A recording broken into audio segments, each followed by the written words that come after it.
मध्यकालीन हरियाणा जीके। तो जहां तक क्लास में किया था उससे आगे करते हैं, ठीक है। तो यहाँ पर हम पढ़ेंगे किसके बारे में, तैमूर के बारे में। किसके बारे में, तैमूर के बारे में। तैमूर ने भारत पर आक्रमण कब किया था? तैमूर ने भारत पर आक्रमण कब किया था, बताइए। तैमूर ने भारत पर आक्रमण 1398 ईस्वी में किया था। तैमूर ने भारत पर आक्रमण 1398 ईस्वी में किया था। और कहां पर आक्रमण किया था? राजस्थान के भटनेर दुर्ग, ठीक है। कहां पर आक्रमण किया था? राजस्थान के भटनेर दुर्ग पर आक्रमण किया था, ठीक है। राजस्थान के भटनेर दुर्ग पर तैमूर ने 1398 ईस्वी में आक्रमण किया। तैमूर आया था भारत, ठीक है, लूटपाट मचाने। भटनेर दुर्ग पर आक्रमण किया। कहां पर ये भटनेर दुर्ग? हनुमानगढ़ डिस्ट्रिक्ट में है ये भटनेर का दुर्ग, राजस्थान में। तैमूर ने सबसे पहले राजस्थान के भटनेर मतलब यहाँ पर आक्रमण किया। पूछा जाएगा कि हरियाणा में प्रवेश तैमूर ने हरियाणा में प्रवेश जो है सर्वप्रथम कहां से किया था? उन्होंने सर्वप्रथम हरियाणा में जो प्रवेश है सिरसा से किया था। सिरसा से उन्होंने सिरसा से सर्वप्रथम किसमें भारत में क्या हरियाणा में क्या किया? प्रवेश किया, ठीक है। सिरसा के बाद वो कहां पर आए? फतेहाबाद। सिरसा के बाद फतेहाबाद। तो कौन कौन से जिले थे जो तैमूर ने क्या किए थे, विजिट किए थे, या कहां कहां पर उन्होंने आक्रमण किया था? किस किस जिले के होते हुए वो भारत के आंतरिक क्षेत्रों में आते हैं, ठीक है, भारत के आंतरिक क्षेत्रों में आते हैं। पहला सिरसा से हरियाणा में उन्होंने क्या किया? एंटर किया। उसके बाद कहां पर गए? उसके बाद फतेहाबाद। फतेहाबाद से टोहाना, टोहाना से कैथल, ठीक है, फतेहाबाद से टोहाना। उसके बाद कैथल, कैथल, और उसके बाद करनाल, उसके बाद करनाल, ठीक है। सिरसा से उन्होंने एंटर किया, सिरसा से फतेहाबाद, फतेहाबाद से टोहाना, टोहाना से कैथल, एंड कैथल से करनाल, ठीक है। अगर पूछ लिया जाएगी तैमूर जो है वो हरियाणा में कितने दिन रुका था? वो 1 महीना रुका था। 1 महीना। ये सारी विजिट करने में उसको कितना समय लग गया था? 1 महीना, ठीक है। और तैमूर ने जिस टाइम पर आक्रमण किया था उस समय जो है दिल्ली सल्तनत काफी वीक हो चुकी थी। जब भी कोई एम्पायर होता है वीक पड़ता है तो छोटे मोटे रूलर्स जो उनके अंडर होते हैं वो अपने आप को क्या करते हैं? अपने आप को फ्री कर लेते हैं, ठीक है। उस एम्पायर से या उस एक जो सेंट्रल पावर होती है बीच में, किंग और छोटे मोटे रीजन्स को वो रूल कर रहा होता है बाय गवर्नर्स और अदर ऑफिसर्स के थ्रू।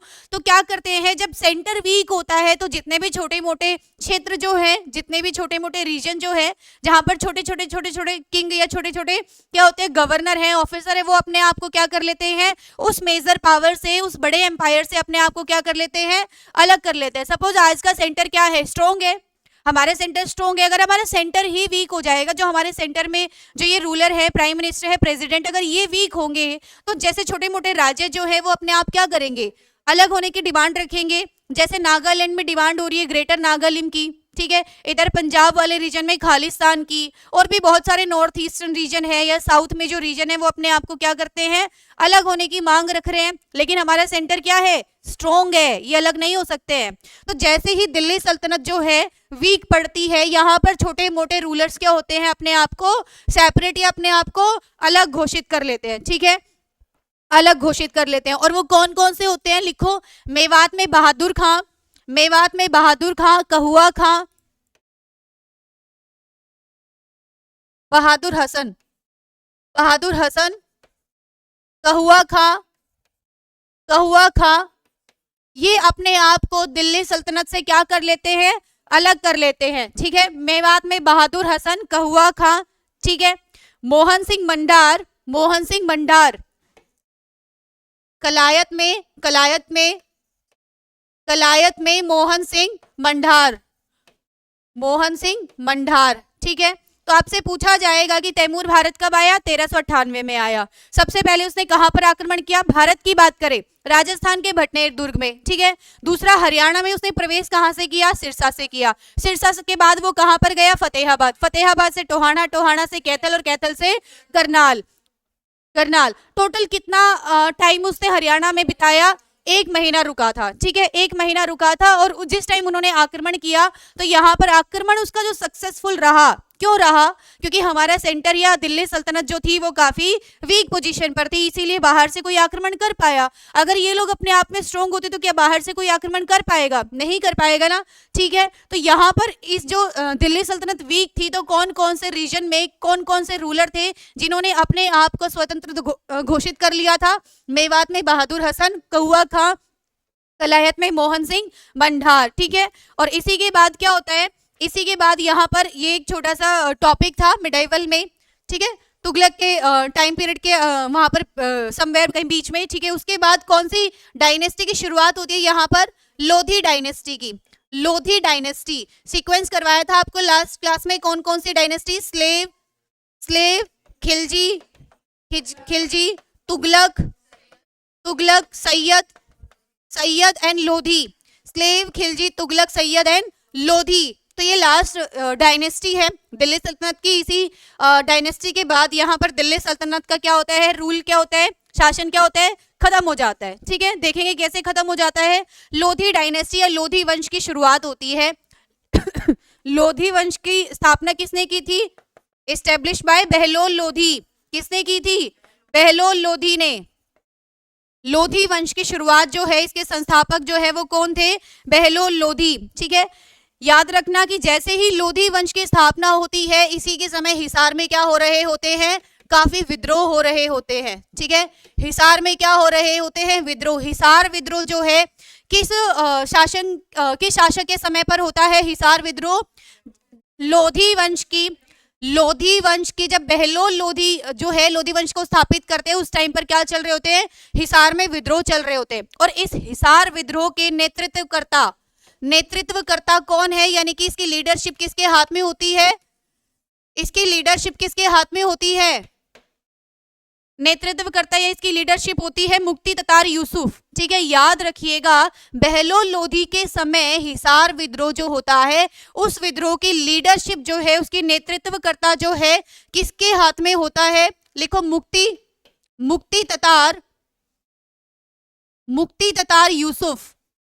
मुक्ति ततार यूसुफ इस विद्रोह को, इस रिवोल्ट को लीड कर रहे होते हैं। जिस टाइम पर बहलोल लोधी पावर पर आते हैं, हिसार में मुक्ति ततार यूसुफ इस रिवोल्ट को क्या कर रहे होते हैं? लीड कर रहे होते हैं। ठीक है, लीड कर रहे होते हैं। तो एक पंजाब के गवर्नर होते हैं। इनके बाद, बहलोल लोधी के बाद पावर पर कौन आते हैं? इब्राहिम लोधी।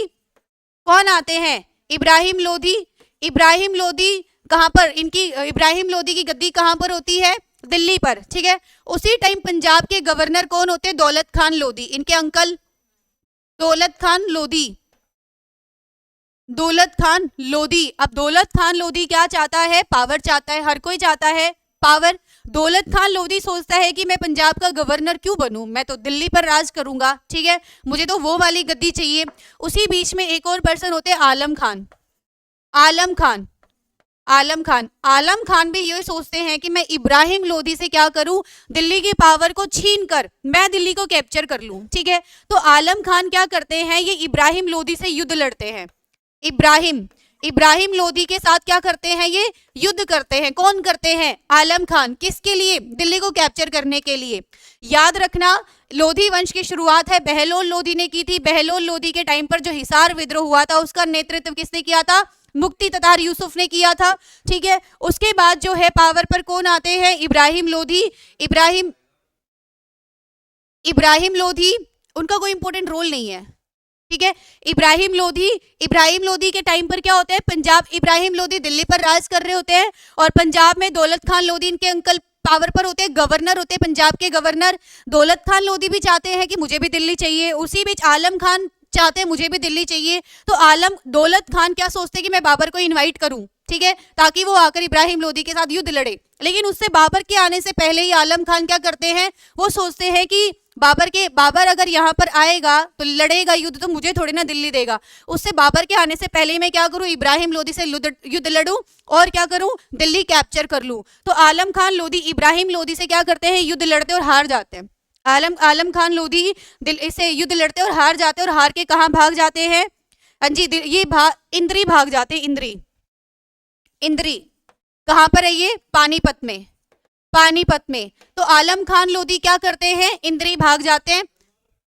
हाँ जी,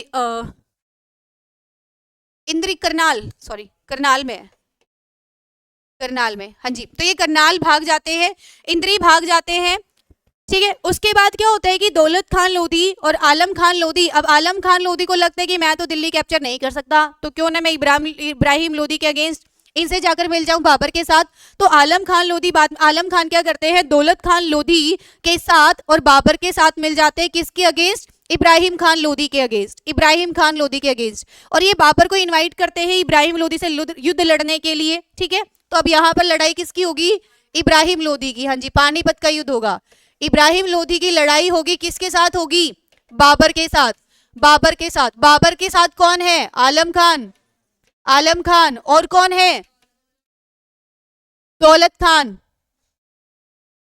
दौलत खान, दौलत खान लोधी है, आलम खान है, और एक और पर्सन है यहाँ पर, दिलावर खान, दिलावर खान, दिलावर खान। तो बाबर की साइड ये 3 पर्सन होते हैं। इब्राहिम, इब्राहिम की तरफ कौन होते हैं, इब्राहिम की तरफ होते हैं, लिखो हसन खान मेवाती, हसन खान मेवाती, ये वही होते हैं हसन खान मेवाती जो राणा सांगा की तरफ से युद्ध लड़ते हैं, ठीक है। राणा सांगा की हेल्प करते हैं युद्ध लड़ने में, हसन खान मेवाती। और कौन होते हैं, फौजदार हमीद खान सारंगवानी, और कौन होते हैं, फौजदार हमीद खान, हमीद खान, फौजदार हमीद खान सारंगवानी, सारंगवानी। तो यहाँ पर 2 टीम बटी हुई है और इनके बीच में पानीपत का पहला युद्ध होने जा रहा है। लेकिन उससे पहले क्या होता है कि ये जो बाबर है ना, बाबर क्या सोचते हैं कि पहले मैं युद्ध लड़ने से पहले मैं एक बार हुमायूं को भेज लेता हूँ, ताकि उसकी जो आर्मी है उसका एक बार जायजा मिल जाए, ठीक है, एक बार उसका क्या मिल जाए, जायजा मिल जाए। लिखो 26 फेब 1526, 26, भाई साहब सुन लो, 21 अप्रैल भी आएगा, 21 अप्रैल से पहले की कहानी बता रही हूँ मैं आपको, 21 अप्रैल पे भी आऊंगी, तो थोड़ा सा सब्र रखो, हाँ जी, थोड़ा सा सब्र रखो, 21 अप्रैल भी आएगा, कहीं नहीं जा रहे 21 अप्रैल। मैडम को पता है कि 21 अप्रैल को युद्ध हुआ है। अगर आपको लगता है कि मैडम को नहीं पता है तो थोड़ा सा मेरे को लगता है आपको मिसअंडरस्टैंडिंग हो गई है। 26 फरवरी 1526 को लिखो। ये बाबर क्या करता है, हुमायूं को भेजता है, सर्वप्रथम क्या करता है, हुमायूं को भेजता है, ठीक है। तो हुमायूं क्या होता है, इब्राहिम खान लोधी के थोड़े मोड़े जो लोग होते हैं ना, पहले ये उनसे जाकर क्या करता है, भिड़ता है। एक्चुअल में युद्ध अभी शुरू नहीं हुआ है। इब्राहिम खान लोधी भी अपने 2-4 ऑफिसर को, 2-4 सैनिकों को भेजता है और उधर से हुमायूं बाबर की तरफ से युद्ध लड़ने आते हैं। तो क्या होता है, इनकी फाइट होती है और उसमें क्या करते हैं, हुमायूं जीत जाते हैं, हुमायूं जीत जाते हैं। एक बुक है बाबरनामा, बाबरनामा किसने लिखी थी, बाबरनामा, हाँ जी, बाबरनामा किसने लिखी थी, शाबाश, ये होमवर्क है तुम्हारा, बाबरनामा होमवर्क है तुम्हारा। बाबरनामा में इसे हुमायूं की पहली जीत बताया गया है, ठीक है, हुमायूं की पहली जीत, हुमायूं की पहली जीत, आवाज ना करो प्लीज, ठीक है। बाबरनामा में इसे हुमायूं की पहली जीत बताया गया है। देखो 2 टीमें यहाँ पर रेडी हो चुकी है युद्ध लड़ने के लिए, लेकिन बाबर पूरी की पूरी सेना नहीं उतारता है, सबसे पहले वो हुमायूं को भेजता है। जैसे ही वो हुमायूं को भेजता है, इब्राहिम खान लोधी के थोड़े मोड़े सैनिकों के साथ वो क्या करता है, लड़ाई करता है और उसमें वो जीत जाता है। और बाबरनामा में इसी जीत को हुमायूं की पहली जीत बताया है, ठीक है। अब बाबर ने अपना डेरा कहाँ पर डाल रखा था, बाबर ने अपना डेरा कहाँ पर डाल रखा था, जहां पर दोनों की सेना वहां पर दोनों की सेना प्लेस थी, वहां पर बाबर का डेरा था, लिखो घरोंडा में, ठीक है। ये अपना डेरा डालकर रखते हैं घरोंडा में और वहीं से इसको इस पूरे युद्ध की क्या कर रहे होते हैं, प्लानिंग प्लॉटिंग कर रहे होते हैं अपनी सेना के साथ। बाबर ने कहां पर डेरा लगाया था, घरोंडा में लगाया था, कहां पर लगाया था, घरोंडा में लगाया था। और यहां पर इब्राहिम खान लोधी की तरफ से नाहर खान जो होते हैं वो पानीपत में अपना डेरा लगाते हैं, पानीपत में। नाहर खान इब्राहिम खान लोधी की तरफ से। ये नाहर खान कौन है, ये हसन खान मेवाती के ही बेटे नाहर खान, ये इनकी तरफ से इब्राहिम खान की तरफ इन्हीं के बेटे नाहर खान, और नाहर खान अपना पानीपत में जाकर डेरा लगाते हैं। मतलब दोनों की सेना आमने सामने है, हाँ जी आ जाओ युद्ध लड़ेंगे, ठीक है ना, वो आ रहा है ना वो आ रहा है, ठीक है। पहले देख रहे हैं कि कौन किस पर अटैक करेगा, ठीक है। तो पहले ये वेट किया जा रहा है कि किस पर पहले कौन आक्रमण करेगा। तो यहाँ पर जो लड़ाई होती है, हाँ जी, यहाँ पर जो लड़ाई होती है वो कब शुरू होती है, लिख लो 21 अप्रैल 1526, हाँ जी, बड़े ही सुनहरे शब्दों में लिखो इसको, 21 अप्रैल 1526 को फिर क्या होता है, ये पानीपत की लड़ाई शुरू हो जाती है, पानीपत की लड़ाई शुरू हो जाती है। बाबर जो है, बाबर काफी एक्सपर्ट था, उसने अपने सिस्टम में, अपने मिलिट्री में तुलुगमा वारफेयर का इस्तेमाल किया था, तुलुगमा वारफेयर का इस्तेमाल किया था, तुलुगमा वारफेयर, तुलुगमा युद्ध की नीति का इस्तेमाल किया था। और इसने क्या किया था, और इसने सर्वप्रथम बारूद का इस्तेमाल किया था, बारूद का इस्तेमाल किया था सर्वप्रथम। पूछ लिया जाए कि बाबर ने सर्वप्रथम बारूद का इस्तेमाल कौन से युद्ध में किया था, पानीपत के पहले युद्ध में किया था, ठीक है। पानीपत के पहली लड़ाई में, पानीपत की पहली लड़ाई में इसने सर्वप्रथम क्या किया था, बारूद का इस्तेमाल किया था, पानीपत की पहली लड़ाई में, ठीक है। और बारूद का इस्तेमाल सर्वप्रथम भारत में करने वाले कौन से शासक थे, बाबर थे, ठीक है। बाबर ने ही सबसे पहले बारूद का इस्तेमाल किया था। कब किया था, पानीपत की पहली लड़ाई में किया था। तुलुगमा वारफेयर का इसने इस्तेमाल किया था। इसने क्या किया था, अपनी जो इसकी सेना थी उसके आगे इसने अपने क्या लगा दी थी, तोपें लगा दी थी, सेना के आगे इसने क्या लगा दी थी, अपनी तोपें लगा दी थी, तोपें लगा दी थी। इसकी तोपों को कौन हैंडल कर रहे थे, इसके तोपचे लिखो, उस्ताद अली मुस्तफा, बाबर के तोपचे, हाँ जी, तोपचे मतलब जो इसकी तोप को हैंडल कर रहे थे, जो एक्सपर्ट थे तोप चलाने में, लिखो उस्ताद अली एंड मुस्तफा, मुस्तफा। जिनको लग रहा है बहुत डीप हो रहा है वो एक बार पेपर उठाकर देख ले प्रीवियस ईयर के, ठीक है। हाँ जी, जिनको लग रहा है कि तो बहुत ज्यादा डीप हो रहा है, तोपची भी पढ़ो और बाबर का सेनापति भी पढ़ो और कौन सा सिस्टम था और कौन सा वॉरफेयर था, बारूद पढ़ो, तो वो अब पहले एक बार जितने भी एचएसएससी के प्रीवियस ईयर क्वेश्चन है वो उनको उठाकर देख ले, उनको समझ आ जाएगा कि हाँ बिल्कुल सही जा रहे हैं, ठीक है। हाँ जी, तो उस्ताद अली एंड मुस्तफा कहा जाता है कि इब्राहिम खान लोदी की इसी युद्ध में लड़ाई हो गई, सॉरी मृत्यु हो गई थी। इब्राहिम खान लोदी की इसी लड़ाई में क्या हो गई थी, मृत्यु हो गई थी। दिल्ली सल्तनत का पहला सुल्तान था जो युद्ध क्षेत्र में मारा गया था, दिल्ली सल्तनत का पहला सुल्तान था जो युद्ध क्षेत्र में क्या किया गया था, मारा गया था, ठीक है, मारा गया था। अब मारा गया तो इसका मकबरा कहाँ बनेगा, इसका मकबरा कहाँ बनेगा, पानीपत में। भाई लड़ाई पानीपत में हुई है, मृत्यु पानीपत में हुई है, तो इसका मकबरा भी कहाँ बनेगा, पानीपत में बनेगा, ठीक है, पानीपत में बनेगा। अब बाबर तो जीत गए हैं, बाबर ने इस जीत की खुशी में क्या बनवाई, काबुली मस्जिद। पानीपत की पहली लड़ाई की जीत की खुशी में बाबर ने किसका निर्माण करवाया, काबुली मस्जिद का निर्माण करवाया। और ये काबुली मस्जिद पूछ लिया जाए कहाँ है, तो ये भी कहाँ पर है, पानीपत में। कहाँ पर है, पानीपत में, ठीक है। तो पानीपत की पहली लड़ाई, फर्स्ट बैटल ऑफ पानीपत, सभी को आ गया समझ, आ गया समझ, हाँ जी। कौन सा वाला पॉइंट, काबुली मस्जिद। जब बाबर पानीपत की पहली लड़ाई या पहला युद्ध जब जीत जाते हैं, उस युद्ध को जीतने की खुशी में ये काबुली मस्जिद का निर्माण करवाते हैं। कहाँ पर करवाएंगे, पानीपत में। और इब्राहिम खान लोदी की यहीं पर युद्ध स्थल में क्या हो जाती है, मृत्यु हो जाती है, तो उसका मकबरा और उसकी कब्र वहीं बनवा दी जाती है, कहाँ पर, पानीपत में, ठीक है। हाँ जी, यहां तक क्लियर है सभी को, आगे चलूं। अब बाबर क्या करेंगे, जीत गए हैं तो बाबर क्या करते हैं, बाबर हरियाणा को डिवाइड करते हैं, हरियाणा का डिवीजन करते हैं, हरियाणा को डिवाइड करते हैं। कितने पार्ट्स में डिवाइड करते हैं, 4 पार्ट्स में डिवाइड करते हैं। पूछ लेंगे बाबर ने हरियाणा को कितने भागों में बांटा था, कितने भागों में बांटा था, 4 भागों में बांटा था। कौन कौन सा, दिल्ली सरकार, और कौन सा, मेवात सरकार, दिल्ली सरकार, मेवात सरकार। नेक्स्ट लिखो हिसार सरकार और सिरहिंद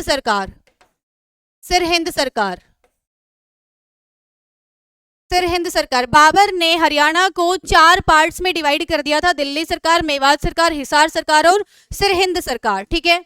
उसके बाद क्या होता है, बाबर की मृत्यु हो जाती है। बाबर की मृत्यु के बाद, अच्छा एक और पॉइंट है कि बाबर के टाइम पर एक कैथल में विद्रोह होता है, कैथल रिवोल्ट होता है, कैथल का विद्रोह होता है। लेकिन इस कैथल के विद्रोह को वो सप्रेस नहीं कर पाते हैं पूर्ण रूप से। बाबर बहुत शक्तिशाली है लेकिन इस कैथल के विद्रोह को वो दबा नहीं पाते हैं, ठीक है। इस कैथल के विद्रोह को दबा नहीं पाते हैं। और इस कैथल के विद्रोह का लीडर कौन था, मोहन सिंह मंडार।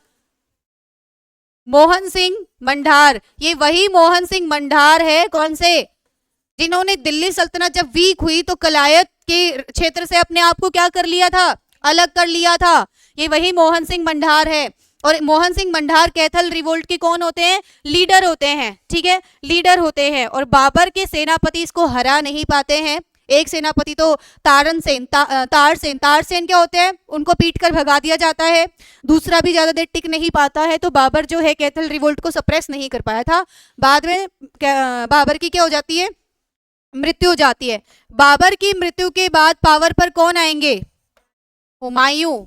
कौन आएंगे, हुमायूं। तो बाबर बोलते हैं कि भैया देखो मैंने 4 सरकार तो बना दी है, बाकी सारे भाई इसको अपने आप में बांट लेना। तो हुमायूं क्या करते हैं, इस दिल्ली सरकार को अपने पास रखते हैं। दिल्ली सरकार को क्या रखते हैं, अपने पास रखते हैं। मेवात सरकार को किसको देते हैं, हिंदाल को देते हैं। हिंदाल को क्या देते हैं, मेवात सरकार देते हैं। और हिसार और सिरहिंद किसको देते हैं, कामरान को अपने भाइयों में बांट देते हैं। हुमायूं दिल्ली सरकार को खुद रखेंगे, मेवात सरकार हिंदाल को देंगे, हिसार और सिरहिंद सरकार किसको देंगे, कामरान को देंगे। ठीक है, किसको देंगे, कामरान को देंगे। तो हुमायूं के समय एक और शरारती एलिमेंट आते हैं, उसके बारे में बहुत हाँ शरारती एलिमेंट है, ठीक है, जिसके बारे में हम पढ़ेंगे। शेरशाह सूरी का नाम सुना होगा, जो हुमायूं को टिकने ही नहीं देता है, नहीं, ठीक है। तो अब हम उसके बारे में पढ़ेंगे। शेरशाह सूरी पे बहुत सारे क्वेश्चन बनते हैं। आगे चलूं, हाँ जी, एक बार रुकू।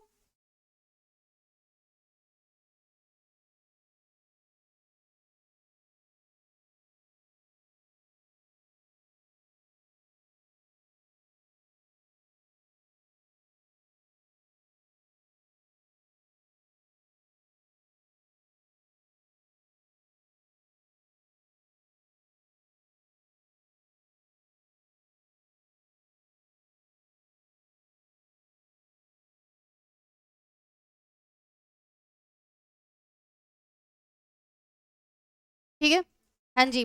तो नेक्स्ट हेडिंग डालो, शेरशाह सूरी। शेरशाह सूरी, इनका जन्म कहाँ पर होता है, जन्म अलग अलग सोर्सेस जो हैं अलग अलग बताते हैं, लेकिन HSSC के हिसाब से इनका जन्म जो है नारनौल में होता है। कहाँ पर होता है, नारनौल में होता है। ये कहाँ पर है, वेरी गुड, महेंद्रगढ़। ठीक है, तो HSSC के हिसाब से जो इनका जो जन्म जो है वो कहाँ पर होता है, नारनौल में होता है। इनका चाइल्डहुड नेम क्या होता है, बचपन का नाम क्या होता है इनका, बचपन का नाम फरीद। बचपन का नाम क्या होता है इनका, फरीद होता है। इनके दादाजी कौन होते हैं, दादाजी इब्राहिम सूरी।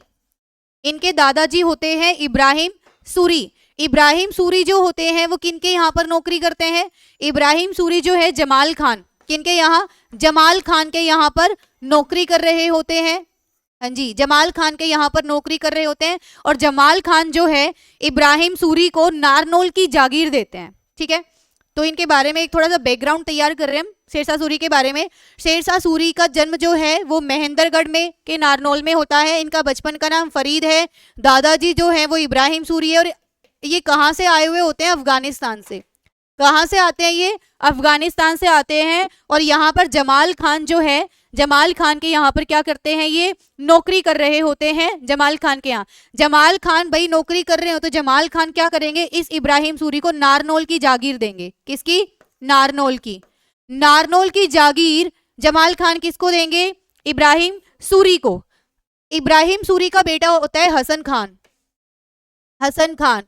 ये हसन खान वही है शेरशाह सूरी के फादर, हसन खान। इब्राहिम सूरी के बेटे होते हैं हसन खान। ये हसन खान कहाँ पर नौकरी कर रहे होते हैं, उमर खान। हाँ जी, हसन खान जो है उमर खान के यहाँ पर नौकरी कर रहे होते हैं। उमर खान ये वही होते हैं, बहलोल लोदी के दरबारी होते हैं। ठीक है, बहलोल लोदी के दरबारी होते हैं। बहलोल लोदी का दरबारी है उमर खान। और इसी उमर खान के यहाँ पर क्या नौकरी, कौन नौकरी कर रहे हैं, हसन खान। अब इनके यहाँ पर नौकरी कर रहे होते हैं तो ये किसकी जागीर देंगे, शाहबाद की। किसकी जागीर देंगे, शाहबाद की। उमर खान के कहने पर बहलोल लोधी इस हसन खान को शाहबाद की जागीर दे देते हैं। और इसी बीच में इनके दादाजी की क्या हो जाती है, मृत्यु हो जाती है। तो शेरशाह सूरी के दादाजी की मृत्यु हो जाती है, तो शेरशाह सूरी को किसकी जागीर मिल जाती है? अपने पिता से शाहाबाद की तो मिलती ही है, शाहाबाद की तो मिलती है और नारनौल की भी मिल जाती है, ठीक है, नारनौल की भी मिल जाती है। तो अब शेरशाह सूरी, ओके, शेरशाह सूरी के बारे में, इनका जन्म जो है नारनौल में हुआ है, महेंद्रगढ़ में, ठीक है। बचपन का नाम है फरीद, ठीक है। अब इनके अगर बैकग्राउंड की बात करेंगे तो इनके दादाजी होते हैं इब्राहिम सूरी। इब्राहिम सूरी अफगानिस्तान से आकर इधर बस जाते हैं, जिनके यहाँ पर आकर शुरू में कुछ तो करेंगे ना अपने जीवन के लिए या अपने रोजमर्रा के मतलब जो भी है अपने लाइवलीहुड के लिए कुछ तो करेंगे। तो क्या करते हैं, ये जमाल खान के यहाँ पर एक नौकरी शुरू करते हैं। जमाल खान इस पर तरस खाकर क्या करते हैं, चलो भैया नारनौल की जागीरदार तुम रख लो, अच्छे से संभाल लेना, कोई दिक्कत नहीं है, ठीक है। उसके बाद उनका बेटा आता है हसन खान, ठीक है। हसन खान किनके यहाँ नौकरी करते हैं? उमर खान। अभी तक तो छोटी मोटी जागीर मिले ना, अभी तक इतने पावरफुल हुए नहीं है। हसन खान उमर खान के यहाँ पर नौकरी कर रहे होते हैं, और उमर खान बहलोल लोधी यानी कि दिल्ली सल्तनत का जो सुल्तान है उनके यहाँ पर क्या होता है, एक दरबारी होता है उमर खान। तो उमर खान बहलोल लोधी को रिक्वेस्ट करके एक शाहाबाद की जागीर दिलवा देते हैं, ठीक है, शाहाबाद की जागीर दिलवा देते हैं। इब्राहिम जो सूरी जो होता है, उनकी मृत्यु के बाद शेरशाह सूरी के पास ये सारी जागीर आ जाएगी, शाहाबाद की भी और नारनौल की भी। तो यही है कि यहाँ पर शेरशाह सूरी को अब उनके दादाजी की मृत्यु के बाद शाहाबाद और नारनौल, इनकी सबकी क्या मिल जाती है, इन सबकी क्या मिल जाती है, जागीरदार। पूछ लिया जाएगा इब्राहिम सूरी का मकबरा कहाँ पर है? नारनौल। नारनौल, ये आकर नारनौल में बसे थे, नारनौल में इनकी मृत्यु हो गई। इब्राहिम सूरी का मकबरा कहाँ पर है? नारनौल। याद रखना, इब्राहिम खान लोधी का मकबरा कहाँ पर है? पानीपत में। और इब्राहिम सूरी का मकबरा कहाँ पर है?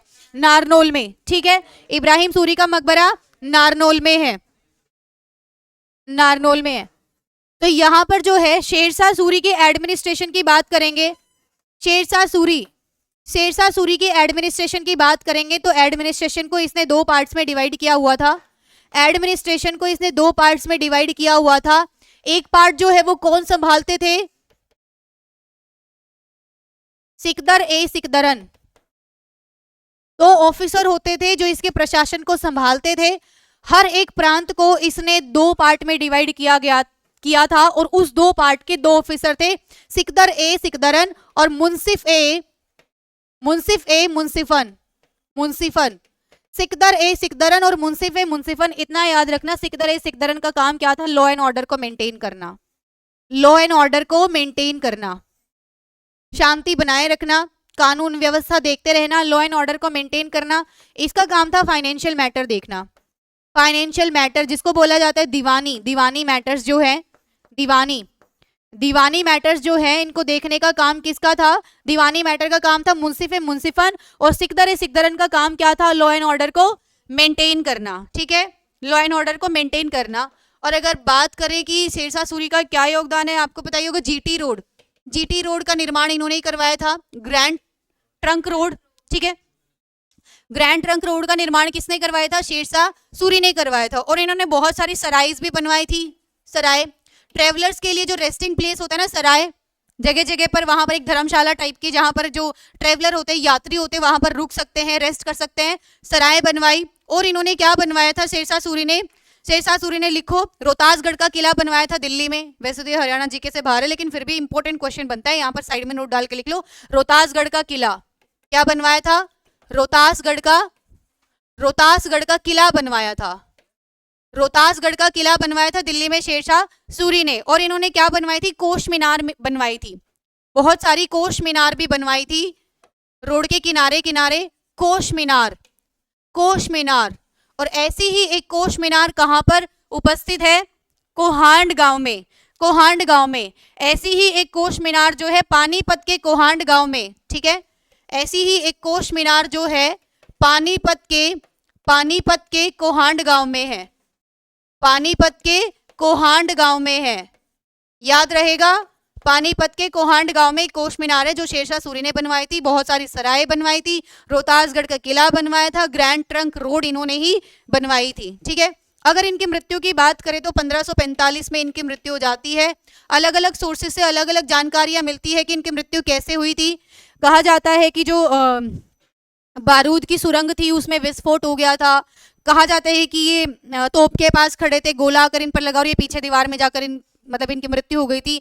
अलग अलग सोर्सेज से अलग अलग जानकारी मिलती है, लेकिन जो सबसे सही जो माना जाता है या जिसकी रिलेवेंस सबसे ज्यादा, सिग्निफिकेंस सबसे ज्यादा है कि बारूद की सुरंग में क्या हो गया था, विस्फोट हो गया था। बारूदी सुरंग में विस्फोट होने से 1545 में शेरशाह सूरी की क्या हो गई थी, मृत्यु हो गई थी। अब मृत्यु होने के बाद इनके जो उत्तराधिकारी होते हैं इस्लाम शाह, एक तो होते हैं इस्लाम शाह, दूसरे होते हैं आदिल शाह। इस्लाम शाह एंड आदिल शाह कौन होते हैं, इस्लाम शाह एंड आदिल शाह, ये दोनों ही बहुत इनकैपेबल रूलर होते हैं। इनकैपेबल रूलर होते हैं, तो इनकैपेबल होने की वजह से ही 1555 में दोबारा से हुमायूं क्या कर लेते हैं, पावर कैप्चर कर लेते हैं। ठीक है, शेरशाह सूरी की मृत्यु हो चुकी होती है। उसके बाद उनके जो रूलर्स हैं इस्लाम शाह और आदिल शाह, इनकी जो आगे जनरेशन है वो काफी कैसी होती है, इनकैपेबल होती है। इनके इनकैपेबल होने की वजह से हुमायूं फिर से दिल्ली को क्या करते हैं, कैप्चर कर लेते हैं। ठीक है, अब यहां से एक पॉइंट याद रखना, आदिल शाह के प्राइम मिनिस्टर होते हैं हेमू, के प्राइम मिनिस्टर होते हैं हेमू। ठीक है, आदिल शाह के प्राइम मिनिस्टर कौन होते हैं, हेमू। ये वही हेमू है जो अकबर के साथ पानीपत का दूसरा युद्ध लड़ेंगे। ठीक है, और ये लड़ाई हम अगली क्लास में करेंगे। ठीक है जी, तो आज के लिए काफी है जी। तो यहाँ तक सभी को लर्न करना है। ये जो सेकंड बैटल ऑफ पानीपत जो है हेमू और अकबर की, ये कैसे होती है, इसका बैकग्राउंड क्या होता है, ये हम सारा नेक्स्ट क्लास से करेंगे। आज की क्लास में इतना ही, धन्यवाद, थैंक यू।